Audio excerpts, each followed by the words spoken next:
We're continuing our journey here at the Columbus Zoo and Aquarium. Now, before we begin, if you are new to this channel, please hit those like and subscribe buttons along with that bell icon to officially join the Columbus crew.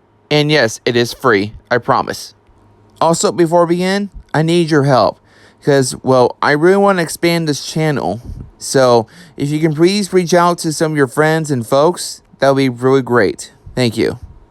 But anyway, back on track. The last time we were here at the Columbus Zoo, well, we were doing the shores region, which I show you the manatees and fish, along with the dive-in adventure show, which I show you some of the birds, sea lions, and of course, a Kikachu.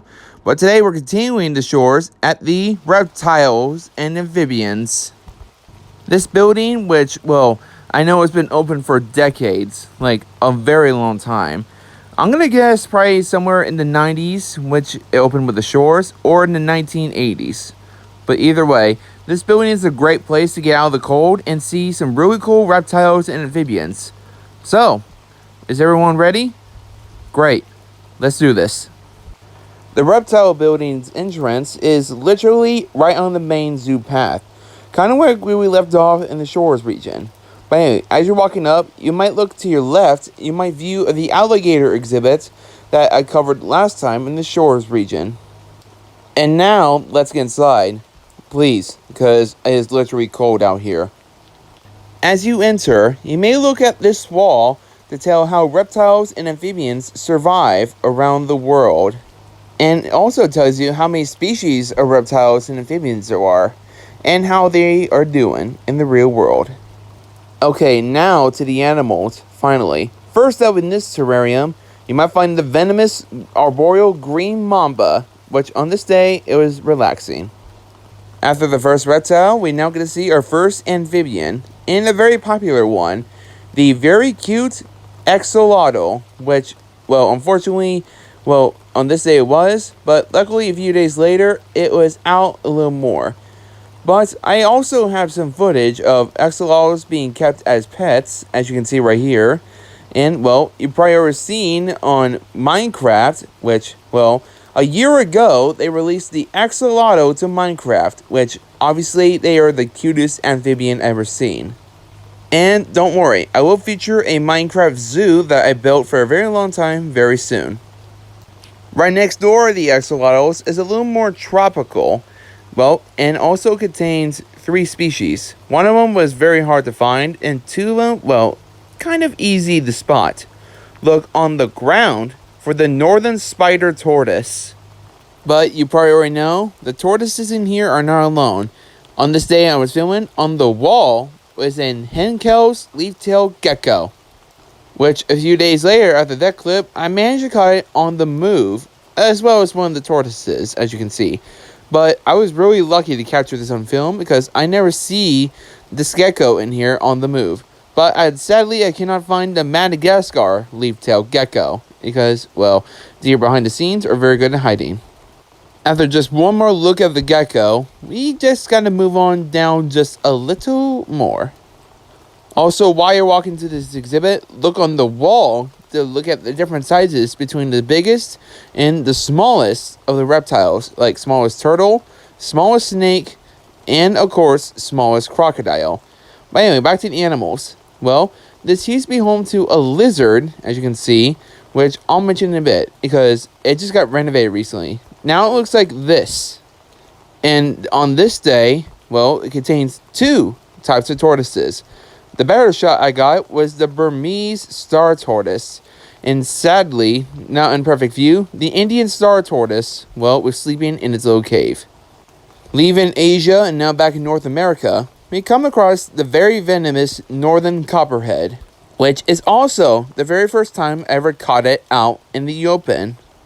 Now, living in the rainforests of the Northern Territory of Australia, well, sadly not in perfect view, but I managed to bend down to see the famous green tree python. After looking at the snakes and the tortoises one last time, we just gotta go across the hallway to another terrarium. 2 of them, in fact. This one, the Zuzu 3-month-old corn snakes, which, well, it was very hard to find them, as well as the next terrarium right next door for an amphibian that we managed to see later. And, well, Yes, like the corn snakes, this species of frog was very hard to find. But I did manage to see something in the behind the scenes, also known as the Reptile Lab. And yes, I went through. And, well, on this day, I managed to pet the very rare children's python, which is always very cool to pet a snake, especially a non-venomous snake, that is. And after washing your hands, you may come across the Reptile Hall, which also tells you about the world's reptiles. And, well, as you can see, there's a terrarium right here. It also got renovated recently. We used to be housed a emperor scorpion, which is no longer here. Now, for the very first time also out in the open, the very rare West African burrowing python, which is a new animal. While I'm here, I might as well show you the whole entire reptile hall, which tells you about the world's reptiles, like in the first ball that we saw earlier. And there are a few buttons for you to press. Check them out. Here's your rattlesnake.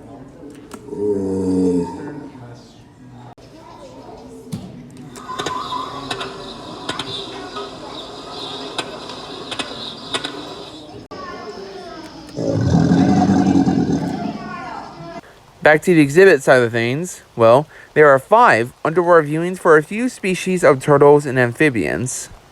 The first one obviously contains 2 small species of turtles. Let me start in the one on the right, which this one is a Yellow-Blotched Map Turtle. And obviously I cannot ignore the...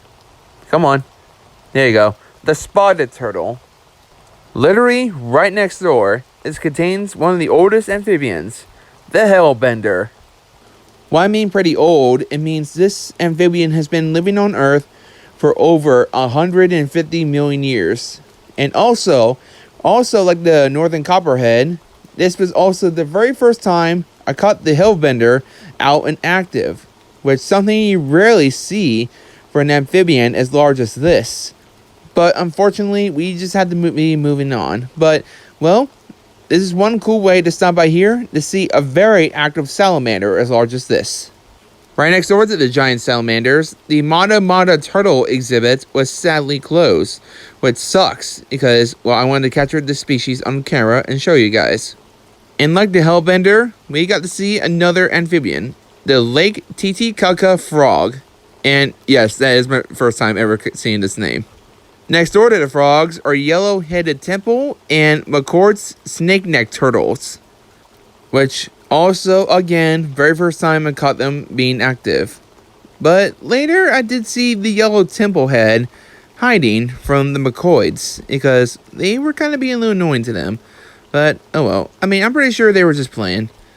The last underwater viewing is for the Barbour's Map Turtle. And yes, also the very first time I ever called them this, because it's a little hard to pronounce. But anyway, what's also not hard to pronounce, all the way from Madagascar, the only insect, even though not good viewing, the Madagascar hissing cockroach. And literally right next door are a few hatchlings of rattlesnakes that were hatched, well, during the winter. But don't worry, we'll see its parents in a little bit. Anyway, moving on, just down just a little more from the alligator sound box is another terrarium in the Reptile Lab. Though unfortunately I was really disappointed because I wanted to catch the red-eyed crocodile skink on video, but luckily I managed to have a photo of it I took in earlier this year. On the wall at the other side of the crocodile skinks is their cousin, again from Australia, the tree-climbing Prehensile-Tailed Skink. And yes, there are 2 of them. And yes, I managed to get the other one right here. But anyway, later I did find them moving around unexpectedly. Something you don't really see with lizards like this. The other skink that I really want to see is the Australian blue-tongued skink, which I'll probably see it at another zoo that I'll be going soon. But anyway, right next door is another tropical rainforest exhibit, where used to contain a rainbow boa, which I don't know why they got rid of it, is now home to one of 2 exhibits for the green basilisk. What people may have not known, the green basilisk is one of a few lizards that's been known to run on the water. And without going into the water, they run on top of the water, a few animals rarely ever do. So we were from the Americas, Africa, Asia, Australia, but now we're on to the biomes. First up of the 3 biomes in the reptile and amphibians is the desert. The first of the desert is home to one of the zoo's longest snakes. Even though Jackie the reticulated takes the longest and largest of the snake, the scrub python is the longest snake in Australia. And, well, obviously no head in this footage, but luckily I managed to catch it later, which is always hard to capture these reptiles on camera. Back in Africa, mostly in the Kalahari Desert, there is the red spitting cobra. And yes, unlike the other cobra species that we'll find, the spitting cobra actually spits its venom into the predator's eyes, blinding them for a couple of hours. Now the word venom gets a little larger than a cobra. From Mexico, the relative of a Gila monster, though they were hiding in their cave, but luckily a little later I found one of them in the pool, and this is home for the Mexican beaded lizard, one of the few relatives of the Gila monster, and one of the most venomous lizards in the world. Now we're back in Africa again, this time containing 2 species. Another tortoise, this time a pancake tortoise, and another species of python, the famous ball python. But we're back in America again. But this time, this used to be home to a desert Rosy Boa. The very first time I ever seen this species, but sadly they got rid of it. But now it's home to a charkwalla that I didn't see, and obviously the rulers in this exhibit, but luckily I have a photo of it, the Gila monster, the relative of the beaded lizard. Now, the largest exhibit in the deserts is home to 2 very large lizards, larger than the Gila monster. On the log on this day was a spiny-tailed iguana, and obviously the spiny tails are dwarfed by the Grand Cayman blue iguana, my favorite lizard here in the reptile house. Which I also caught this.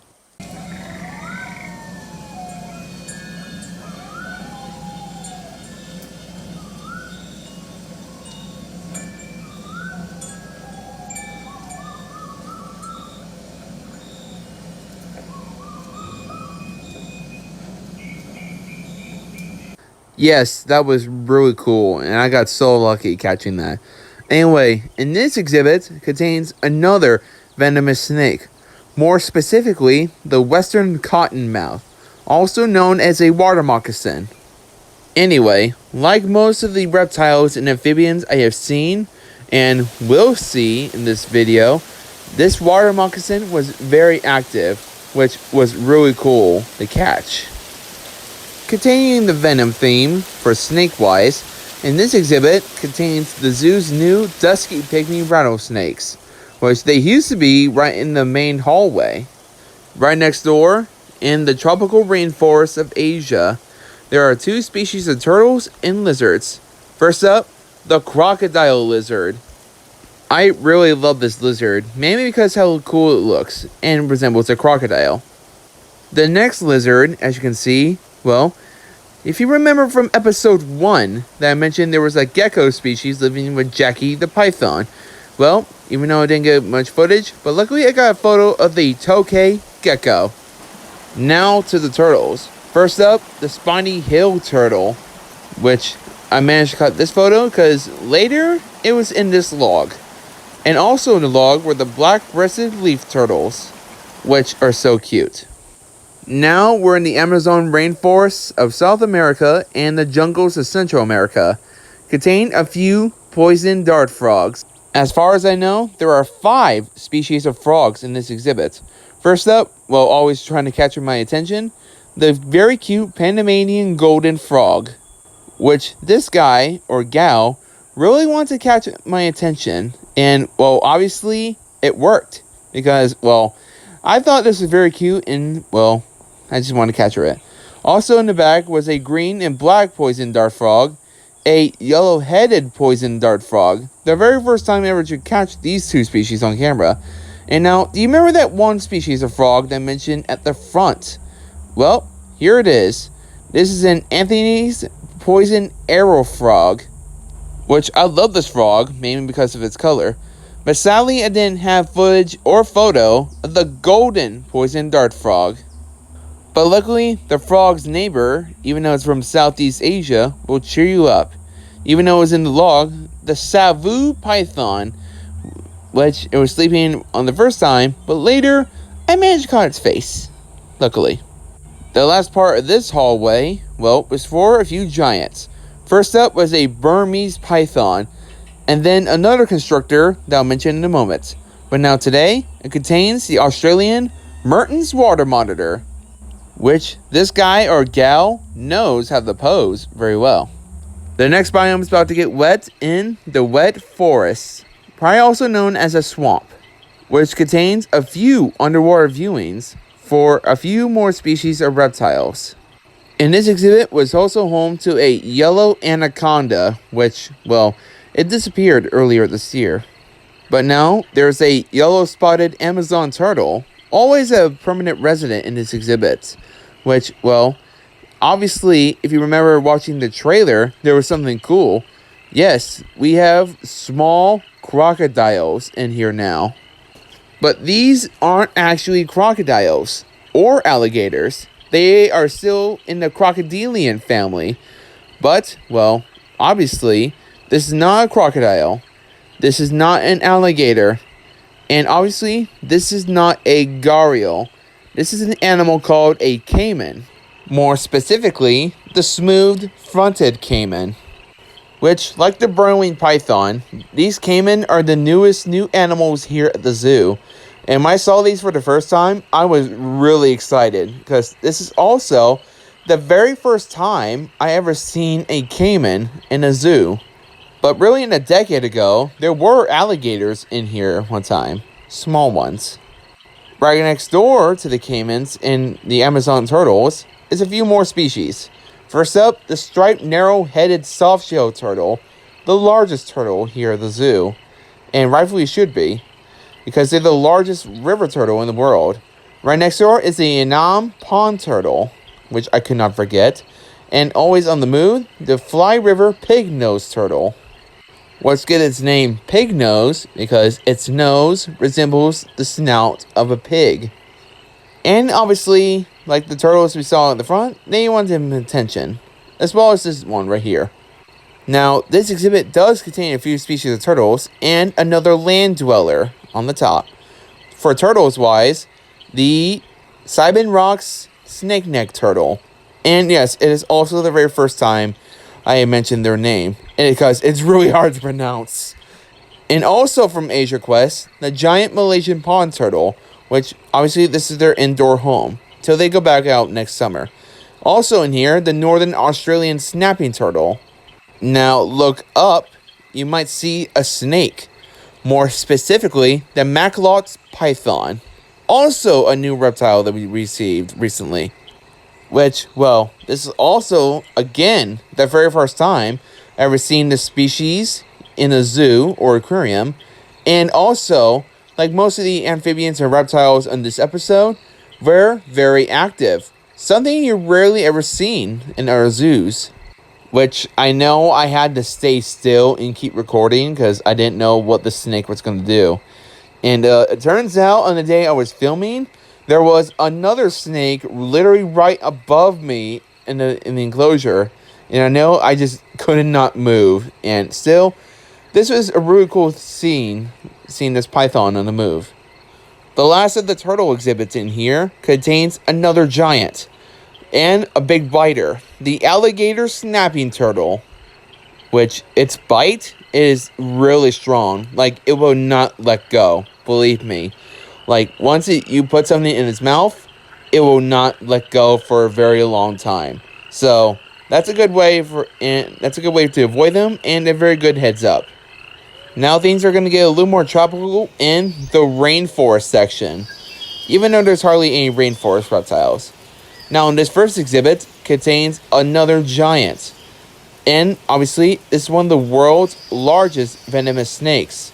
This is home to Majesty, the king cobra. Which, one time, if you watch Secrets of the Zoo, that features here, he almost escaped one time. but luckily he didn't. Right next door, all the way from Madagascar, one of my favorite snakes, the Madagascar giant hognose snake. I really love this snake because, well, it looks so gentle, and rightfully should be, since it doesn't have any venom. Small, non-venomous snakes is a good win for me, like a really good win. Especially getting this close, like very close. Though I didn't want to move on, but we kind of have to. Right next door, there are two species. One of them, the Chotulan box turtle. And up in the trees was another green basilisk, which they probably were having mating problems. Even though it's not in the rainforest, this used to be home to a venomous western diamondback rattlesnake. But now again contains another venomous snake, this time from Africa. This is also home to a new snake. More specifically, the Cape Cobra, which me and my friend Josh saw this for the very first time. We were both shocked because we never seen a Cape Cobra before, especially me. The only other time I ever seen a Cape Cobra, whether it's on YouTube or anything else, was on Google when I was figuring out stuff for my Minecraft zoo. But now that, well, we have Cape Cobras here in Columbus, it makes me more feel like, I wonder what they look like. But now they're here, and now I know. Next door contains a few species of constrictors. One of them was the children's python from earlier, but on this day was the carpet python. Now you may wonder why I like non-venomous and small snakes. Well, carpet pythons are roughly around the same size, and well, mainly because one, if they do bite me, the damage won't be too bad. And second, well, I don't like to be poisoned from the venom. So, why not a small constrictor or a small snake like the hognose that we saw earlier? But anyway, looks like the carpet python here was trying to get some attention himself. But luckily it managed to did. Next door is another species of python. Though, unfortunately, on the day I was zooming, I couldn't get a good shot. But luckily, I do have a photo of the blood python, which makes sense why it's called that. We are almost at the end of our tour, and obviously, well, this exhibit looks exactly like the iguana exhibit that we saw in the desert section. But anyway, it contains 5 species. First up, the mandarin trinket snake. The very first time I seen it on the move. And on the tree, you find red-tailed rat snakes, which even though I don't have footage of the tail, they do have a red tail, which gets their name. From personal experience, I've looked forward more of filming the mandarin snake because I rarely see the species on the move. Really, this was the first time. But anyway, it also contains 3 turtles. Don't know what turtle was in here, but I know one of my visits I saw a yellow margined box turtle. The other turtle species that I did not see were 3 striped box turtles, and the last other turtle species in here was striped-necked leaf turtles.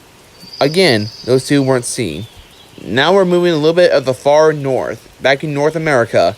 First up, another species of rattlesnake, the timber rattlesnake. As you can see, we have 2 morphs of the timber. The regular skin, which is on the move, and the black skin, that's obviously seen down. But I also found a box turtle in here, and I also have a very lucky clip that I was not expected to catch. Take a look.